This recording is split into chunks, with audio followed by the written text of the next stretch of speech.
Hello, welcome to our solar electric trailer journey. Today we are going to talk about Hurricane Ian and the issues with owning an EV. A lot of people who don't yet own EVs are anxious about the implications and sometimes looking for excuses not to buy EVs. So we want to talk a little bit about that. Of course, the context is horrific. We're here in Jacksonville. Yep. And it hasn't been too bad on us. No, the storm kind of went out to sea and is passing us.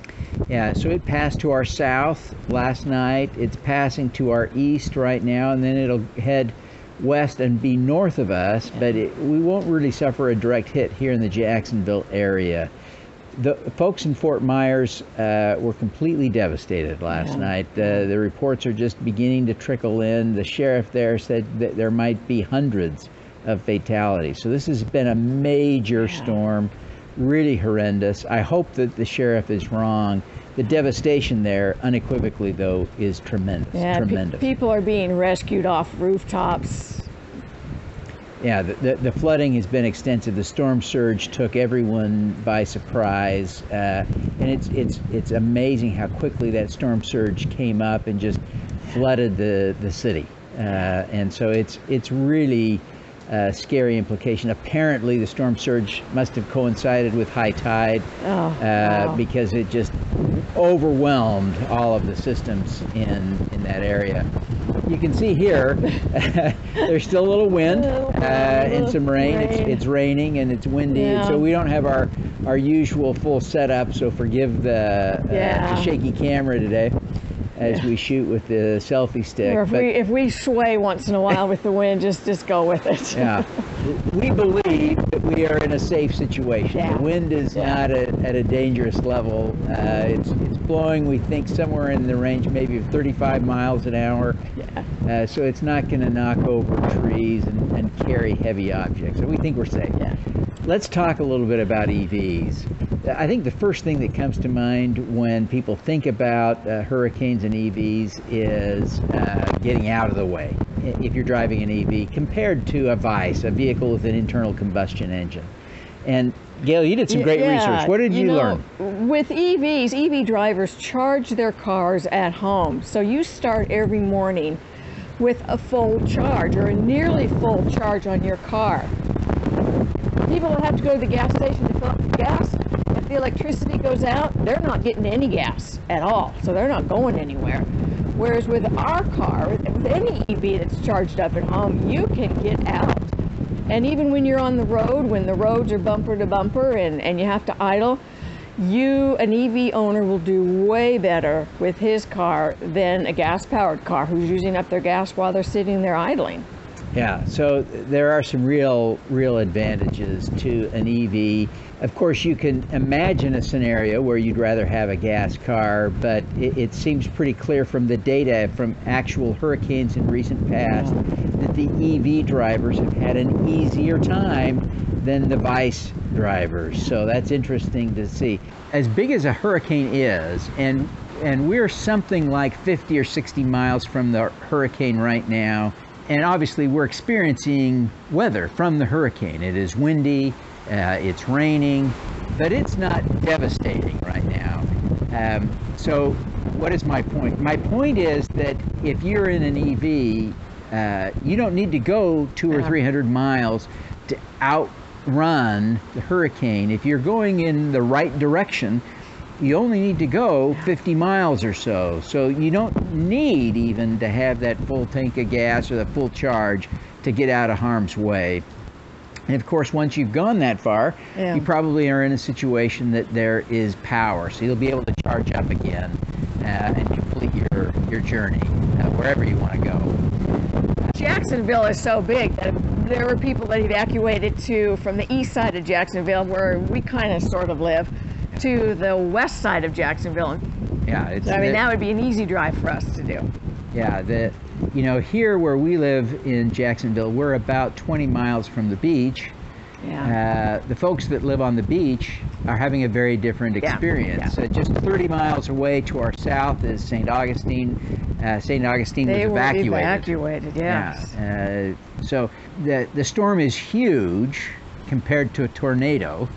which is a very localized weather event, but still 50 miles puts a lot of, makes a big difference. So you don't need to worry too much if you drive an EV.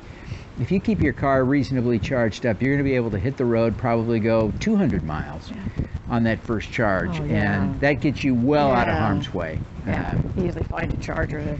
The key is to go in the right direction. There are some tragic reports of people from Tampa nervous about the coming hurricane, which was at one point projected to make landfall in Tampa. They went south to Fort Myers to get out of the hurricane's way, and in fact the hurricane made landfall at Fort Myers, and so some of those people went exactly the wrong direction in hindsight. They couldn't have known that beforehand. But another thing people worry about, of course, is that the power will go out perhaps for days at a time, and they'll lose food, it'll be uncomfortable, they'll lose access to Netflix, it can be really horrible. And so one of the things that's going on is that the best example is the Ford Lightning, right? The Ford Lightning is designed that if you equip your house with the right setup, you can power your house with the truck. It's amazing. And if you don't use the air conditioner and the heater, if you just use everything else, you can probably power the house. If you're conservative and kind of careful with things, you might be able to power the house for 10 days. Yeah, wouldn't that be incredible? And if you're optimistic about the power coming back on sooner, you can run the AC and use everything like normal for 2 or 3 days. So it really is powerful. And of course, the extension of that technology is that already we're seeing with a lot of vehicles that utilities are beginning now to experiment with this vehicle-to-grid technology and paying owners of electric vehicles to suck power back out of their cars at a premium when they need it. And you can imagine if 100,000 owners in California or 50,000 car owners in Florida, big states like that, allow the utility to suck the power back out of the car, it's like having a whole new power plant available on demand.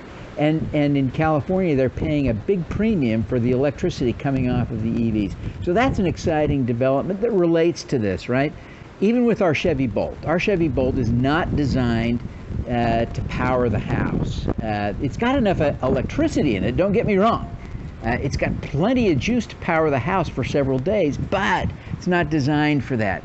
But there is a simple little adapter, and I forgot to bring it out here in the rain. But I'll put a picture of it into the video so you can see it, and then we'll link to a version on Amazon so you can see. But this little device allows you to plug into the cigarette lighter in any EV and power just about anything, any moderately low powered device, but certainly would power a laptop. It would power your phones. It'd allow you to charge up phones. It would allow you to run a lot of different low powered devices so that you're not completely out of power. And one of the things that we checked is that it would be enough power to power our little tiny refrigerator that we have in our RV.